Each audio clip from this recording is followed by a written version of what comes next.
56 Emmys you've received. I was texting Mitch last night. I was like, let me get a pic of all the Emmys. He had to go to 5 different locations of your house. We get special awards. So when I got that award, I stood up there and said, hey, I just want everyone to know I was on the golf team and I played rugby for 3 years and we won an Ivy League championship. So you can give me the special award, but I'm an athlete. Today's episode is brought to you by Security Financial Management. Ooh, welcome back to Best Advice Podcast, guys. I'm your host, Rob Lavalio, here as always with Mitchell Walk, a partner here at Security Financial Management. And joining us today for the first time is the all-time greatest storytellers, former HBO Sports president, a member of the Broadcasting Hall of Fame, with over 100 major sports television awards. These include 56 Emmys.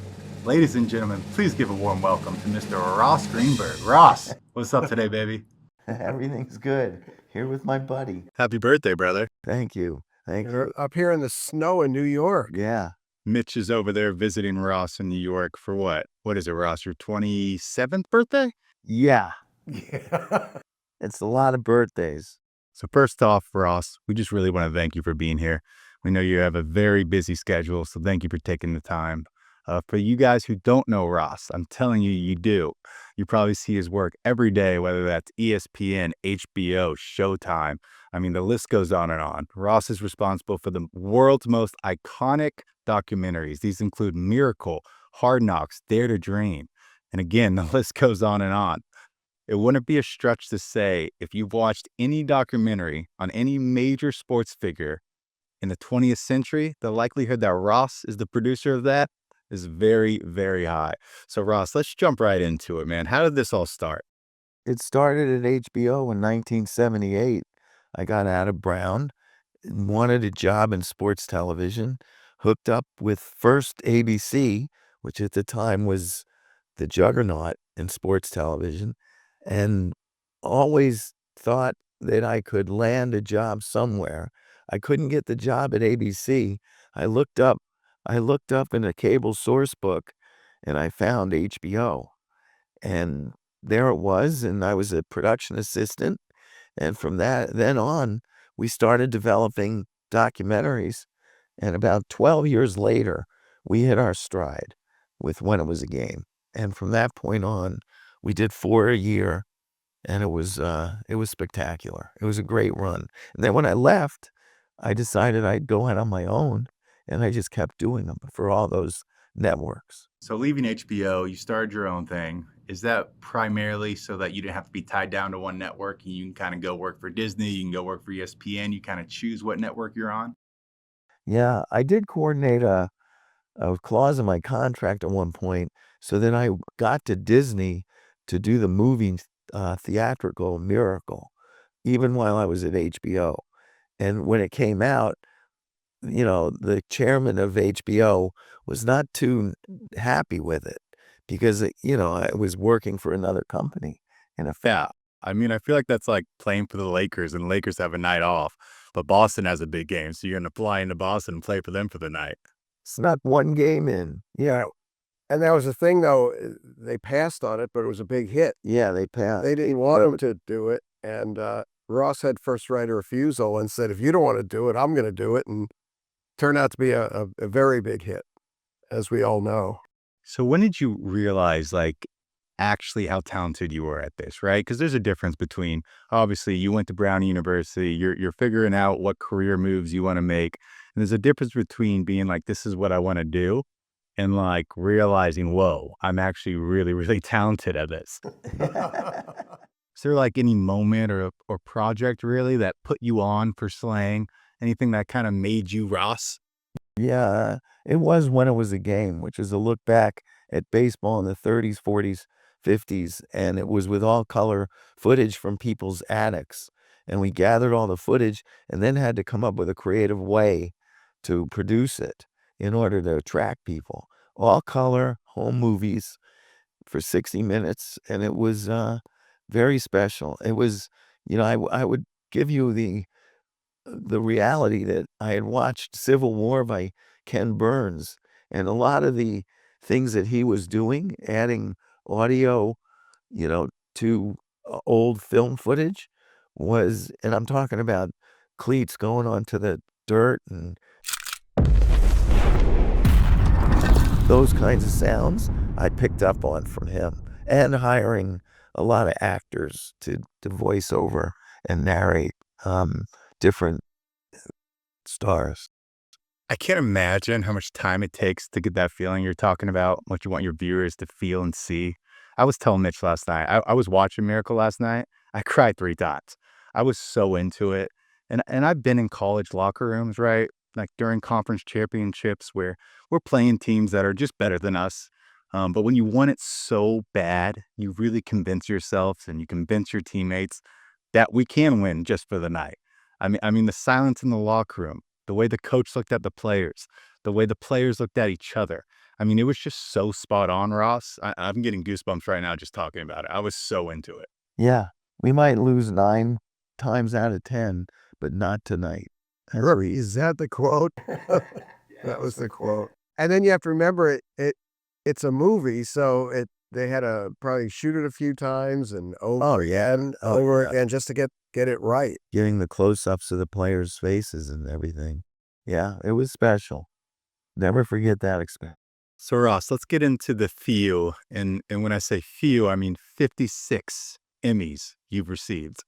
I was texting Mitch last night. I was like, let me get a pic of all the Emmys. He had to go to 5 different locations of your house because there's too many to store in like one simple trophy room. It was in 1988, cable television was even allowed to enter the Emmys. Prior to 1988, we couldn't even enter the Emmys. And so it was for a tease we did for a Mike Tyson fight. And that set it off. And we just, we launched Real Sports in 94 or 5. And that, really created a lot of Emmys. That's that show. How was that feeling, getting that first one? Was it immediately once you got one, I'm sure you're like, oh, I got to go get some more. I was winning 4 or 5 a year, and that was a little crazy. Well, you started out with you had 24/7, you had Hard Knocks, which is still going today. Right. Oh, Hard Knocks, man. Hard Knocks might be my favorite show of all time.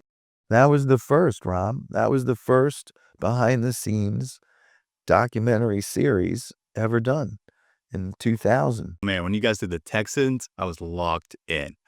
Good buddies with TJ Yates and his wife, Amy Yates, clients here at SFM as well. TJ had that iconic, run in the playoffs as a quarterback that I don't think anyone's done since Tom Brady. But I remember being so intrigued how close you were to his locker. I was like, man, are they really in the locker room like that? Are they basically a part of the team? Because Ross, no producers really had the kahunas to be like, to capture this feeling we need and to capture this feeling we want. We really have to be in there with the players, what the players feel while it's happening. So it's truly iconic what you've done, Ross. Speaking of Emmys, is there an Emmy that like kind of was the hardest for you that you feel like you're the most proud of? Not really. I mean, I never thought about Emmys. All I thought about was making these things as good as they could possibly be, whether it's a documentary, a segment on Real Sports, an opening to a show. And, I always said to the staff, if you make it and you make it right with top quality and creative brilliance, all the awards will come because they shine through. I never made a show to win an Emmy. I made a show to please the audience. Like you said, you cried 4 times watching Miracle a second time. Just so you know, I do that all the time. I watched it 40 times. I didn't write the script, but obviously I was there from the beginning all the way through, and I still cry.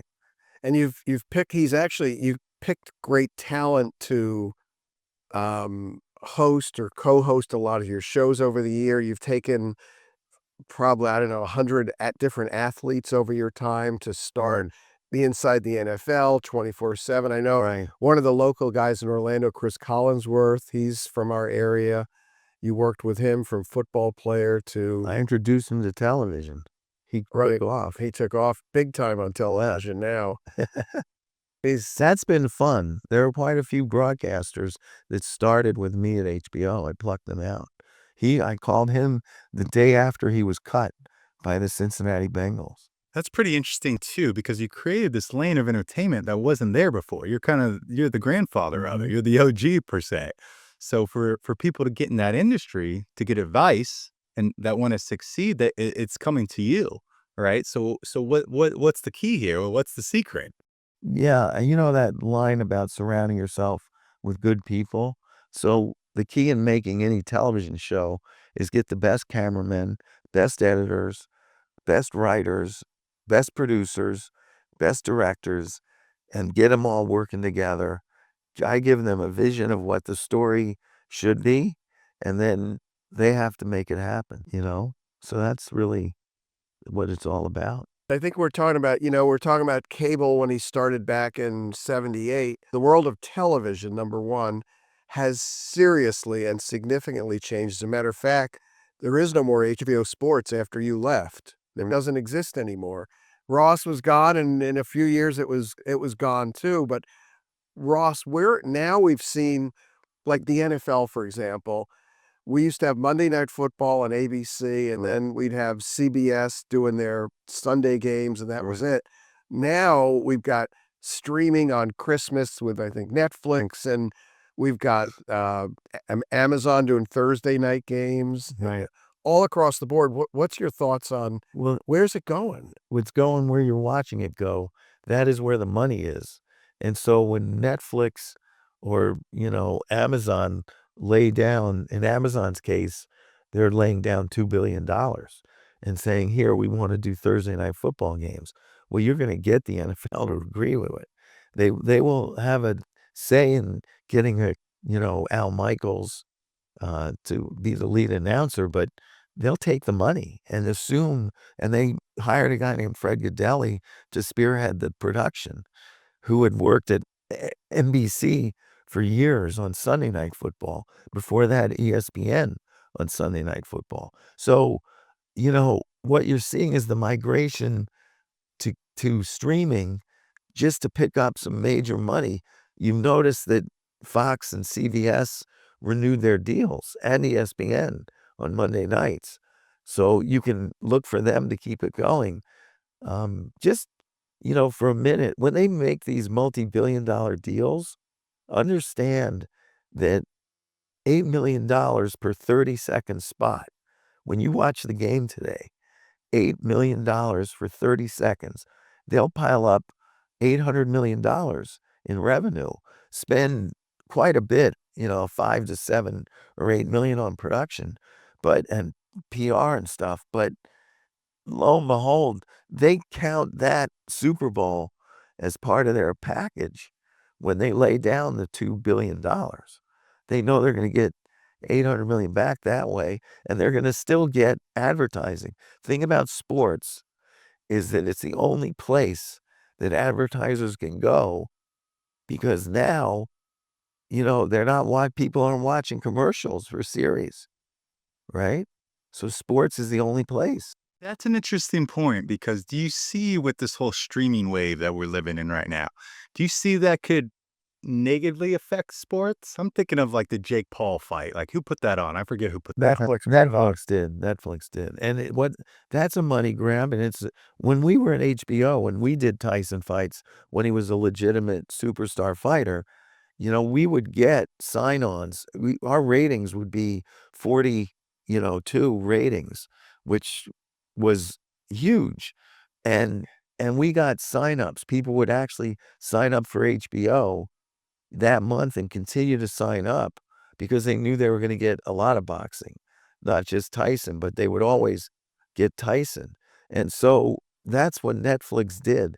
They went for the subscriber bump, and they sold a lot of ads for that production on their, streaming advertising format, and made a decent amount of money back. But the fact is, 62 million homes saw a stuttering buffering. Jake Paul, 12 of 53, 23%. Tyson coming out aggressively. Right. But they did get ready, they fixed it, and then, of course, Christmas Day, Right. To they had 2 NFL games, and it went off without a hitch, and NFL people probably sign up even more subscriptions. Correct. They wanted to watch the NFL. Oh, yeah. So being in that world, what is bidding? What does the bidding look like there? Oh, it's outrageous. I mean, and I've seen it back in 1978 when I joined HBO. People always talked about every time a NFL contract would come up with the networks, they'd say, well, it's going to plateau because the networks can't keep paying this kind of money. Fact was, the networks were making money off these deals. They weren't telling the NFL that. And and the NFL just kept getting bigger and bigger rights fees. And now, it's astronomical. And it'll continue to go up. It's got to be so cool to have a project in your mind and kind of really see it get laid out live and then see that final product. It's got to be very cool. So I'm interested about these networks, right? So when you're doing a project, is there a specific network that might be better for this project? Or how do you determine what network to go with? The key for my world now, though, is to sneak in and find shoulder programming that, works for different streamers and networks. For instance, Netflix is signed up to do the Women's World Cup in 27 and 31. Now, we announced a movie off of my Dare to Dream documentary, with actresses playing the role of Mia Hamm and everything. And so that's good shoulder programming for them when they start to get close to the World Cup, Women's World Cup, because those were the pioneers of the Women's World Cup. So that's where I have to pick my spots and look to, I'm Willie Loman now. Then you got it. Oh, he's going to be terrific. Oh, then you got it, haven't you? Out there selling. He's outselling. That's what he's going to do. But you also did, another great documentary. I remember you came down to Florida, was the 50th anniversary of Nicklaus and Palmer, when I think it was 22-year-old Jack Nicklaus beat the world famous Palmer, who was, I think, 32 at the time. And you did that documentary for NBC. That was the lead-in to the U.S. Open. Yeah. So, yeah, you've done the golf side, you've done boxing, you've done Hockey. You start to work with the NHL for a little on that, the outdoor classic? Yeah. That was your idea, right? Yeah. Road to the Winter Classic. I started that. It's also very impressive how you're able to kind of flip the switch and go from sport to sport. Like I played basketball in college. I know a little bit of football, very little, but I can't go from basketball to football to soccer to hockey and understand everything and every aspect of the game. It's such a different game. And there's so many little details of each game to really capture the whole story. Well, yeah. I mean, there's a lot of research. You don't just pick Bill Russell and say, I want to do a documentary on him and then just kind of do it from memory. You have to do a lot of research, read all his books and just take it from there. I was aware of a lot of the things he was doing. There have been little snippets of stories about him, but we put together 3 hours on his life story, which was, so you have to spend months researching. You can't just do a documentary in a couple of months. So how do you choose like what documentary to start or who to do a documentary on? Does it just kind of come to you or? Sometimes they come to me from friends. Like Bill Russell came to me from a big Hollywood producer who he had done, I don't think it was Tomb Raider. It was another big movie with this guy who ran Dark Horse Entertainment. And he became close to Russell and his former wife before he died. And Larry came to him and said, if anyone should do this, we got to call Ross. And I said, Larry, that if I'm doing it, you're doing it. So, so that sometimes it's this marriage, of people. Like I had an idea recently to follow Alona Maher, the rugby player. I played rugby in college. Yeah. So I know a little about the game, but she's a fascinating character. She was second in Dancing with the Stars. She's got about 7 million followers. So she's a real interesting character.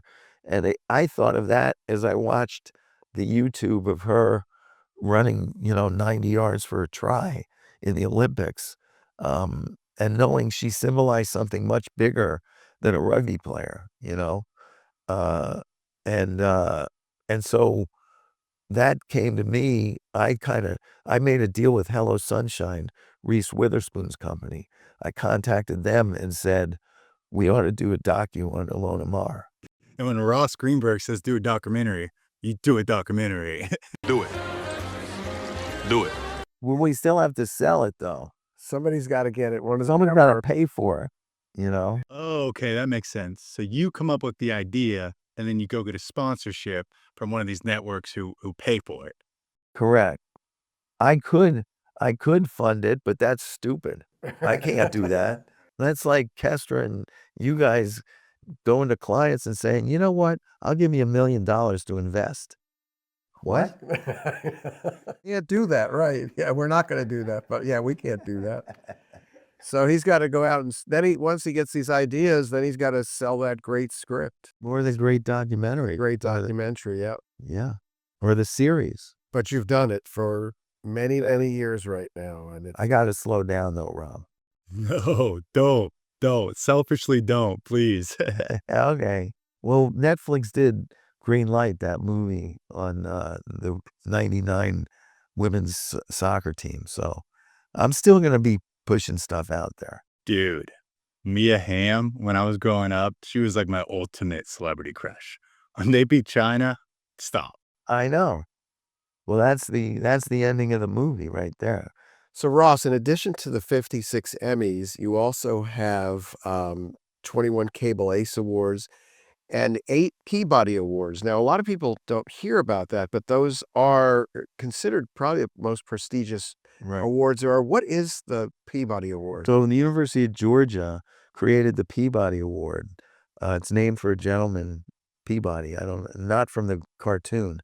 And it's a very prestigious Pulitzer Prize type of award where they take in shows and they decide, podcasts too, so you can send it, and they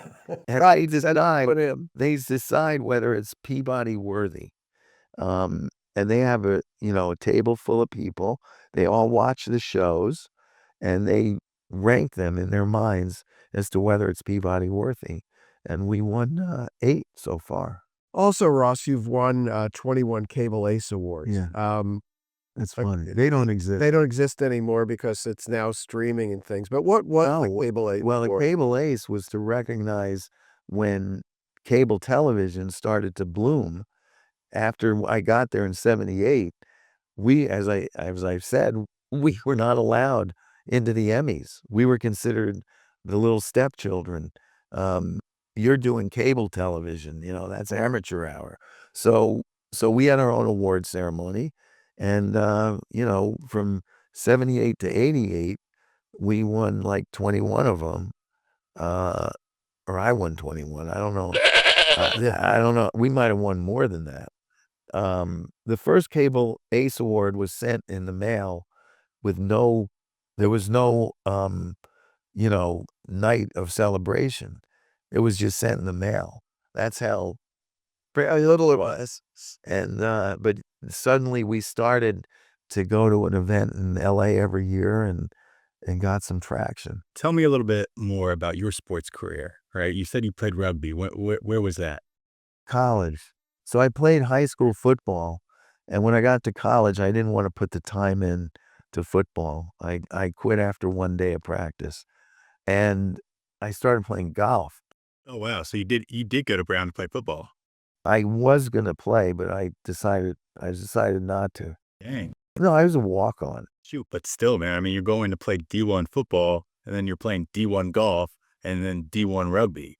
So, I mean, you're an athlete. I started playing golf for Brown, walked onto that team as a freshman, but my roommate also quit playing football after his freshman year, and he signed up for rugby and told me I should go out and start playing it. And so I did, and I fell in love with it. It's the roots. Just so you know, it's the roots of football in this country. Really? People don't realize that. Huh. Why do I feel like that came later? No, in the late 1800s, rugby came over here as football. They changed some of the rules, but it looked like rugby more than it looked like football. Interesting. My mind's kind of blown right now. I always thought it was the opposite. The opposite way. I'm the opposite of every guy you've ever met. And there are people counting on that sport. Like ESPN just bought a package of the World Rugby League, the United States Men's Rugby League, and they're going to be playing them every week. I did see some highlights of those guys the other week, and those guys were humongous. I mean, without the pads, they look bigger than the NFL guy. Oh, yeah. Except the Philadelphia Eagle offensive line. Offensive line. What'd you say? How big were they? I was telling Mitchell, they average 6'7", 350 pounds. So there are guys over 350 and guys just short of 350. That's their size. That's why Saquon can get an open hole and sprint to the goal line. Whoa, so you're telling me these guys are 6'7", 350. They play that low to the ground and they're that agile? That's how athletic these boys are? Yes, because their body structure is such that they're tall, and so they don't have the body fat that you would think a 350-pounder would have. So Rob's thinking about that because Rob's about 6'5", 6'6". Oh, you are? Yeah, 6'6" a stretch, but 6'5". Wow. He played basketball with. You played with Austin Rivers, right? Yeah, that's about right, him, man. He's one of the main reasons I ever got good at basketball was just playing against him. I was going to tell you a great documentary, what you should do, and talk about just good people.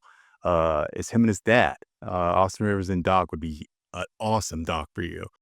Yeah, and Doc's his friend. Doc is amazing. They're amazing. Mitch was telling me you guys knew each other pretty well. You knew him in New York, right? I knew him more from I think he went to a fight or two, went to a couple of screenings that we did of docus. So down to earth. Oh, he's amazing. He's amazing. And a great coach. Talk about a grown man crying. Like, that family has been there for me. Austin specifically has really got me through a lot. And all of them, I mean, from Chris to Jeremiah to Spencer to Callie, they're amazing. Yeah. Let's get into the number of Hall of Fames you're already in, right? You're in the Broadcasting Hall of Fame. Yeah. Right? You're in the Brown University Hall of Fame. And I heard there's more coming.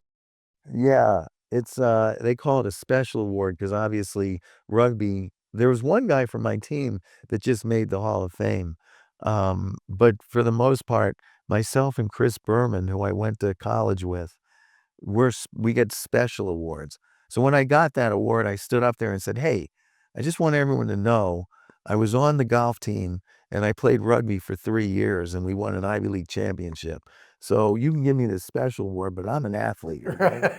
I mean, the fact that you were good enough to be on 3 Division I teams, yeah, I think that's a definition of an athlete. How you like me now? How you like me now? How you like me now? How you like me now? At what point do you stop remembering how many awards you've gotten? You've gotten over 100 major filming awards. You're in the Hall of Fame of sports broadcasting, like we said. You're in the Hall of Fame at Brown University. And I think there's another one coming up, isn't there? We won't forget. I remind him about it. I'm going up to Canastota, New York for the Boxing Hall of Fame. Yes, that's the one I'm thinking of. And isn't it the Women's Soccer Hall of Fame? No, I'm not getting No, you had some award from the women's. No, No? I didn't get no. Not yet. No. I think this is it. This is it. You know, He's slow enough. when he's doing a you couple turn 70, it's like you're old enough where people say, well, what about Ross Greenburg? And they, let's get him before he dies. Stop. All right. Well, this has been amazing. I just want to say thank you again, Ross, for being here and making the time for us. We appreciate you so, so much. We hope to see you on the show again here soon. And it's so cool to see you and Mitch, been friends for this long. It's cool to see. Mitchell Walk and I go back years and years and years. I would not trust anyone with my money the way I trust Mitchell. And SFM has been good to me over many, many years. So all that money that I might have made from documentaries or movies or whatever, I know it's in safe hands when I hand it off to Mitchell and he invests in it. That And I'm going to rely more on the investments because I'll probably stop at some point making these things. And we need it. So I need that interest. And we travel on different vacations together, so we got to keep making it to pay for those vacations. Correct. All right, brother. Remember, folks, the secret to wealth is not what you earn, it's what you keep. Happy days, everybody. Thanks, Rob. Bye, Rob. Thank you. This podcast is for entertainment and educational purposes only and is not intended as personal financial advice. Before making any financial decision, please do your own research and consult a financial advisor as needed.